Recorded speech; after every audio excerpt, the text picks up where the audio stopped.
இன்று லக்ஷ்மி பஞ்சமி. இன்று வெள்ளிக்கிழமை. நிலையான செல்வத்தை தரும் லக்ஷ்மி பஞ்சமி விரதம். வெள்ளிக்கிழமை என்றாலே மிகவும் சிறப்பான நாள். சுக்கிரனுக்கும் மகாலட்சுமிக்கும் உரிய வெள்ளிக்கிழமை எப்போதுமே ஒரு குறிப்பிட்ட திதி அல்லது நட்சத்திரத்துடன் இணைந்து வரும்போது அது மிகவும் சிறப்பு வாய்ந்ததாக கருதப்படுகிறது. அமாவாசை மற்றும் பௌர்ணமிக்கு பிறகு வரும் 5வது நாள் பஞ்சமி திதி ஆகும். பஞ்சமி திதி சப்த கன்னியரில் ஒருவரான வாராகி அம்மனை வழிபட உரிய திதியாகும். பஞ்சமி திதி வரும் தினங்களில் விரதம் இருந்து பெண் தெய்வங்களை வழிபடுவது சிறப்பானதாகும்.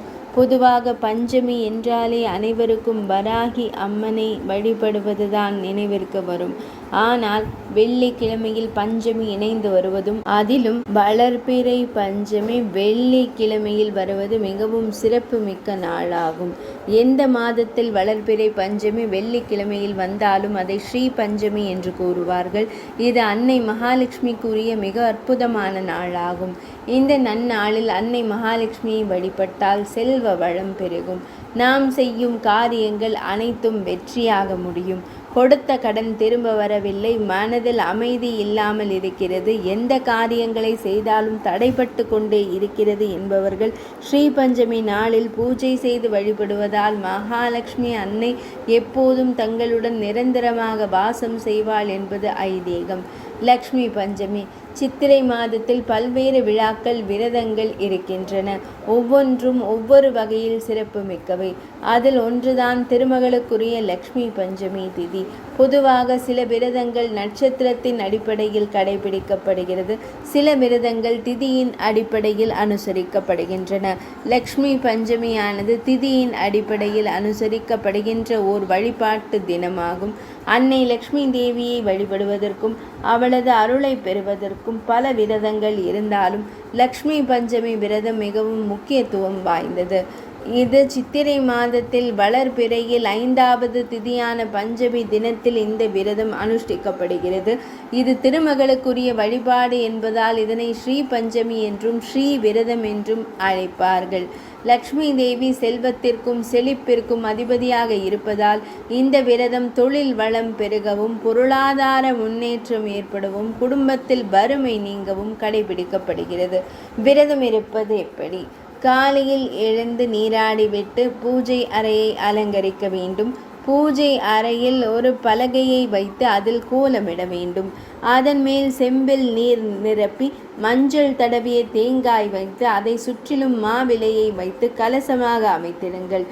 கலசத்திற்கு பூ பொட்டு வைத்திடுங்கள். லக்ஷ்மி தேவியின் படம் அல்லது சிலையை வைத்து மலர்கள் மற்றும் மாலைகளால் அலங்காரம் செய்து தீபம் ஏற்றுங்கள். லக்ஷ்மி தேவிக்கு சந்தனம் குங்குமம் கொண்டு திலகமிட வேண்டும். அன்று விரதம் இருப்பவர்கள் மாலை வரை உணவேதும் உட்கொள்ளாமல் விரதமிருந்து அன்னை லக்ஷ்மி தேவியை வழிபட வேண்டும். லக்ஷ்மி தேவிக்கு பிடித்தமான கல்கண்டு, வெல்லம் கலந்த பாயாசம், லட்டு போன்றவற்றை நைவேத்தியமாக படைக்கலாம். லக்ஷ்மி ஸ்தோத்திரங்கள், லக்ஷ்மி சாலிசா, கனகதாரா ஸ்தோத்திரம் போன்றவற்றை பாராயணம் செய்ய வேண்டும். மாலையில் இனிப்பு பதார்த்தங்கள் பல்வேறு கனிகளோடு நிவேதனம் படைத்து முறையாக வழிபாடு நடத்தி தீபாராதனை காண்பிக்க வேண்டும். அதன் பிறகு விரதத்தை முடித்து கொள்ளலாம். இந்த விரதத்தை அனுஷ்டிப்பதன் மூலமாக தொழில் வளம் பெருகும், குடும்பத்தில் வறுமை நீங்கும். ஒருவருக்கு திருமகளின் அருள் இருக்கின்ற பொழுது அவனுக்கு செல்வமும் பதவியும் பட்டமும் தானே வந்து சேரும். அதனால் தான் வியாபாரம் செய்யும் இடங்களில் அன்னை லக்ஷ்மி தேவியின் படம், லக்ஷ்மி எந்திரங்களும் வைத்திருக்கிறார்கள். ஸ்ரீ கிருஷ்ண ஜெயந்தி அன்று நம்முடைய குழந்தைகளுக்கு கிருஷ்ணர் வேடமிட்டு கிருஷ்ணராக பாவிப்பது போல இந்த லக்ஷ்மி பஞ்சமி நாளில் நம் இல்லத்தில் இருக்கக்கூடிய பெண் பிள்ளைகளுக்கு நல்ல பட்டாடை அணிகலன்களை அணிவித்து திருமகளாகவே பாவித்து லக்ஷ்மி தேவிக்குரிய பூஜையை அவர்களோடு இணைந்து நடத்த வேண்டும். மிக முக்கியமாக அன்றைய பூஜை நிவேதனங்களில் இனிப்பு பதார்த்தங்களை செய்து வழிபாடு நடத்துவது மிகவும் சிறப்பானதாகும். பலன்கள். இந்த விரதம் பொருளாதார ரீதியாக முன்னேற்றத்தை அளித்து இல்லத்தில் செல்வ வளம் பெருகச் செய்யும்.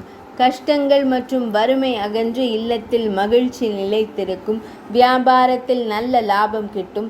தொழில் விருத்தியாகும். லக்ஷ்மி தேவியின் அருளால் மன அமைதியும் சந்தோஷமும் ஆனந்தமும் நிலவும். இந்த விரதத்தை மனதார அனுஷ்டிப்பதன் மூலம் அன்னை லக்ஷ்மி தேவியின் பேரருளை பெற்று வளமான மற்றும் மகிழ்ச்சியான வாழ்வை வாழ முடியும். லக்ஷ்மி பஞ்சமி விரத வரலாறு இனிதே நிறைவடைந்தது.